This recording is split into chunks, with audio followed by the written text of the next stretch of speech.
السلام علیکم ناظرین، آپ دیکھ رہے ہیں ایک پاکستان. میں ہوں آپ کی ہوسٹ علیشہ اسلم. ناظرین، آج کے پروگرام میں میرے ساتھ جو پرسنالٹی موجود ہیں وہ کسی بھی تعارف کے محتاج نہیں ہیں. میرے ساتھ موجود ہیں عثمان بیگ صاحب، جو کہ اپنے زمانے کے ایک بہت مشہور ڈانسر رہ چکے ہیں، لیکن اب یہ اس سائٹ کو چھوڑ کر بالکل اسلام کی طرف آ چکے ہیں. کیا وجوہات تھی، کس بنا پر انہوں نے اپنے ڈانسنگ والی فیلڈ کو چھوڑ کر اسلام کی طرف آنا پسند کیا، یہ ہم انہیں سے جانتے ہیں. السلام علیکم. وعلیکم السلام. تو سب سے پہلے تو مجھے بتائیے گا، آپ بہت فیمس ڈانسر اپنے زمانے کے رہ چکے ہیں، تو آپ ڈانسنگ کی طرف کیوں گئے تھے اگر آپ نے اپنا فریگننس کا بزنس سٹارٹ کرنا تھا؟ تو دیکھیں، یہ تو قسمت کی بات ہوتی ہے اور کسی کو بھی کچھ نہیں پتہ ہوتا کہ وہ آگے کون سی فیلڈ کو اختیار کرے گا اور کون سی چوائس اس کی ہوگی. لیکن یہ ساری وقت کے ساتھ ساتھ چینج ہوتی ہیں. لیکن چونکہ ہر ٹائم اپنے ارد گرد چیزیں دیکھی ہوئی تھیں، ناچنا گانا فیملی کے اندر کزنس کر رہے ہیں، تو جو چیز انسان دیکھتا ہے وہ اسی کو اپنی عملی زندگی میں لے کر آتا ہے. اور اس ٹائم تو چونکہ ایج بھی چھوٹی تھی تو اس لیے پروفیشن کو سلیکٹ کرنا بہت مشکل تھا میرے لیے. تو کس ایج سے آپ نے سٹارٹ کی تھی ڈانسنگ؟ میں نے اصل میں جو ڈانس تھا وہ پروفیشنلی تو کیا تھا کالج لائف سے، لیکن اس سے پہلے جو میڈیا کی طرف جیسے ٹیبلوز کرنا، شوز کرنا، وہ میرا اسکول لائف سے شروع ہو چکا ہوا تھا. پہلے میں نے ایز اے ایکٹر بھی کام کیا. اس کے بعد جو ہے وہ پھر چونکہ میری جو اپنا ٹیلنٹ تھا، جو میری اپنی چوائس تھی، وہ ڈانس کی تھی. میں خود کرتا بھی تھا اور سکھاتا بھی تھا لوگوں کو. اور تقریباً ہمارا لاسٹ مجھے اچھی طرح یاد ہے کہ ایک گروپ بن چکا تھا ڈانس کا، جو کہ ہم پرفارم کرتے تھے پرائیویٹ اور جتنے بھی سیکٹرز ہیں اس میں ڈانس کیا کرتے تھے. اسٹیج سے بیسیکلی میں نے اس کو سیکھا تھا. اچھا، تو کن اسٹیج کے فیمس آرٹسٹ کے ساتھ آپ نے کام کیا؟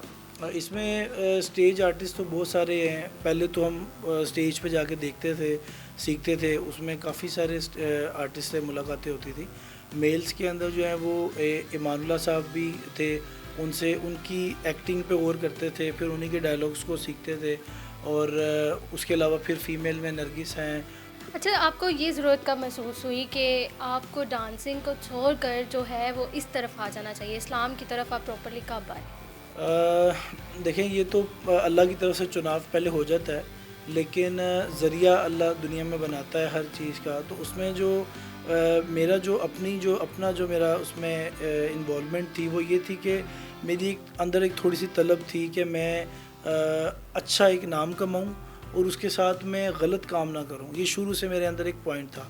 اور پھر جو میرا فیملی بیک گراؤنڈ تھا وہ زیادہ اس فیلڈ میں ایسا نہیں تھا.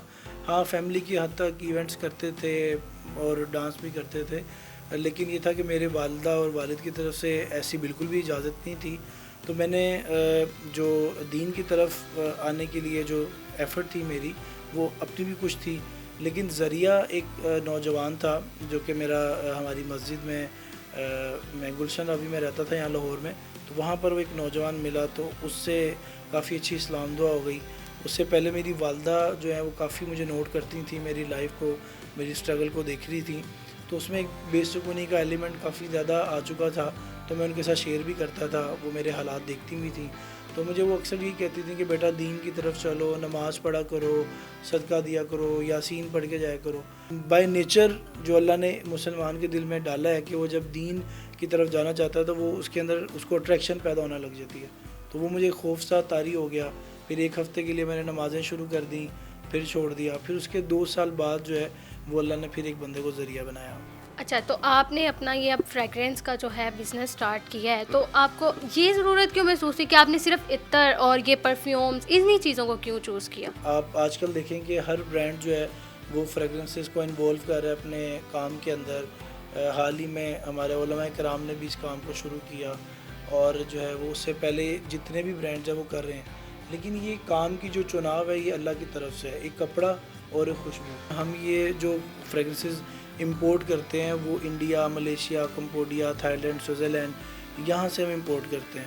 تو یہ اب اللہ نے بڑا اچھا ایک سلسلہ بنایا ہے. لیکن جب اس فیلڈ میں تھے تو ایک وقت ایسا بھی آیا کہ میرے پاس 1 سال تک پیسے ختم ہو گئے دین کی طرف آنے کے بعد. اور دوست سے مانگنا چاہے، ایک آدھ دوست نے اس ٹائم ہیلپ کی، لیکن پھر ایون کہ بس میں جانے کے لیے بھی ایک کرایہ نہیں ہوتا تھا. پھر زندگی کافی تنگ سی پڑ گئی تھی. اور ایک خودکشی کا جیسے ایک انسان کے چاروں طرف مندر بن جاتا ہے نا، ایک ویسے مندر ہوتا ہے. صرف انسان نیت نہیں کرتا، خودکشی نہیں کرتا، لیکن وہ اپنے آپ میں جو ہے نا وہ ڈیڈ ہو چکا ہوتا ہے کہ اب ہاں سارے راستے بند ہو جاتے ہیں. تو پھر اس دوران جو ہے وہ اللہ کی طرف سے مدد آئی کہ دین پہ چلنے کی نیت تو کر لی تھی. تو داڑھی کی جب میں نے نیت کی تو اس کے جب میں نے جس دن داڑھی کی میں نے نیت کی تھی تو اس دن مجھے یہ چیز محسوس ہوئی تھی کہ جیسے گناہوں کا بوجھ کسی نے میرے جسم سے اٹھا کے پھینک دیا. اس کے بعد میرا کافی دل ہلکا ہوا، اور پھر نماز کے ذریعے اور ایسے ماحول کے ذریعے اللہ راستے کھولتا گیا. تو جب بھی انسان دین کی طرف آتا ہے تو دو چیزیں آپ کے سامنے آ کے کھڑی ہوں گی. وہ کیا ہے، ایک فائنانس، اور دوسرا آپ کے فیملی والے ارد گرد کے لوگ. ہاں، لوگ کرٹیسائز بھی کرتے ہیں نا، مطلب انہوں نے آپ کو بھی کرٹیسائز کیا ہوگا، یہ باتیں کی ہوں گی آپ پہ کہ مطلب آپ اس لائف میں تھے پھر آپ اس کو چھوڑ کے اس طرف آئے. تو بہت سے لوگ جو ہیں تنقید کرتے ہیں.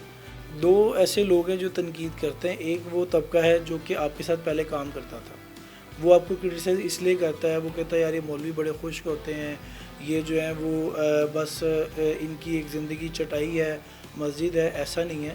آپ مولانا طارق جمیل صاحب کے مدرسے میں چلے جائیں، آپ کو کوئی ایسا بچہ نہیں ملے گا جس کا بیک گراؤنڈ جو ہے نا وہ کسی لو لیول کا ہو. کوئی بچہ CA کر کے وہاں سے آیا ہوا ہے، کوئی بچہ جو ہے وہ FSC کو چھوڑ کر آیا ہوا ہے، اس کے بعد وہ کنٹینیو کر رہا ہے. تو میں یہ سمجھتا ہوں کہ انسان اگر دنیاوی زندگی کے ساتھ تھوڑا سا دین کو بھی اگر پڑھتا رہے تو وہ ہر چیز کو بیلنس کر کے چل سکتا ہے. جی ناظرین، یہ کہانی تھی عثمان بیگ صاحب کی، جو کہ پہلے ڈانسر رہ چکے ہیں اور انہوں نے پاکستان کے بہت سے ایسے نامور آرٹسٹ ہیں جن کے ساتھ کام کیا ہے، لیکن اب انہوں نے اپنی زندگی کو مکمل طور پر اللہ کی راہ میں صرف کر دیا ہے.